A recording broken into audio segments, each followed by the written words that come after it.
Okay, I want to talk about one of the most important decisions that WotC is making for Magic the Gathering right now.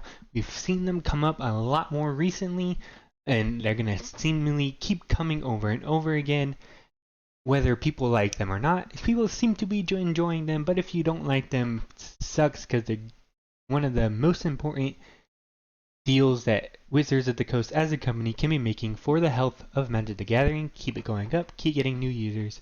And I am talking about the collaboration efforts they are going through, with the latest one to enter the MTG universe being Hatsune Miku.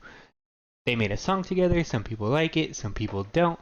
The objective, however, seems to be working. If you go into the YouTube comments, you go into the Twitter thread, you see people saying, I might pick up Magic again. I didn't think that I'd be able to pick it up. Or that I would enjoy this game, but now I'm going to pick it up. Whether they do or not isn't the point. But people are getting stirred interest from this and many other collabs. And so I want to talk about why these collabs are working and why they are important. So, in order to do that, I want to skip Magic for a second and go ahead and go on to some other games that have been doing collabs which seem to be working really well for them. And the biggest one is Fortnite. So their latest one is, I guess, Bruno Mars, but they've been doing collabs. They're probably like one of the biggest companies, video game companies, to start doing collabs to go mainstream with them and push it and push it. They've had artists, they've had Marvel, they've had all of these different. They've had Star Wars. They've had all of these different games and things like that come together, blowing up Fortnite, keeping it alive, and that is exactly what Magic is trying to do with their own game. And another one of these games that have been working exceedingly well with this is League of Legends. Now, League of Legends, they've just released their Netflix original, Arcane. And with that, even though it's not exactly like a collab with an outside company of the sorts or outside IP, it did do exactly the same job, which is get people excited to play League of Legends. So we go to Google Trends, we can see Arcane and League of Legends here. Arcane in blue, League of Legends in red. We can see the graph, and then as soon as Arcane comes out, League of Legends shoots way up right next to it, almost like simultaneous with the growth. And that is exactly what Wizards is trying to get with their own thing with all these collabs. Now, why is this important? Well, if you look at what the competitors for Magic the Gathering is, the biggest card games, and what they have, Magic is the only one without a huge IP backing behind it. Hearthstone has World of Warcraft. Yu-Gi-Oh has the Yu-Gi-Oh anime and all of that. Pokemon is literally the biggest marketing franchise in the world.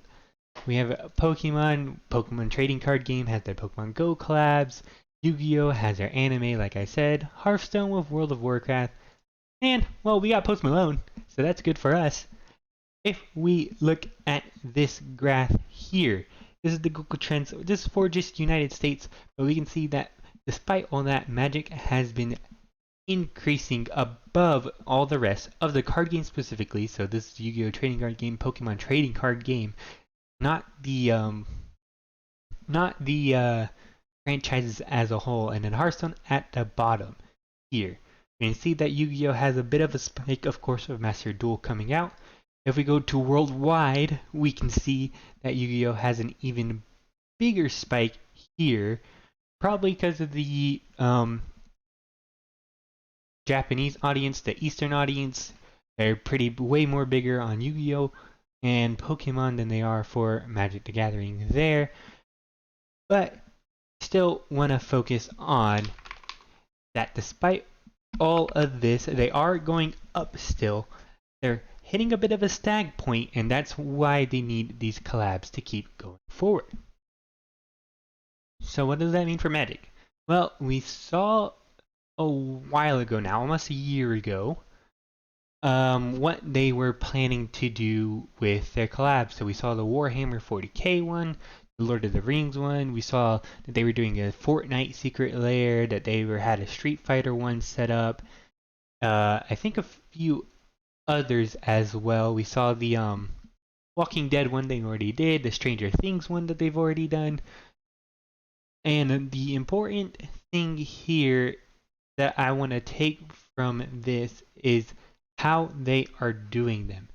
Now, right here it says, finally, fans who have seen us try out a variety of treatments for cards featuring characters from other universes might wonder if we're utilizing the treatment from the Ikoria Godzilla cards, existing magic cards skinned within the alternate universe. So of course, we had basically, when they made Ikoria, they had the magic versions of the card, and then they just had Godzilla skins over them, or just completely unique cards like for The Walking Dead.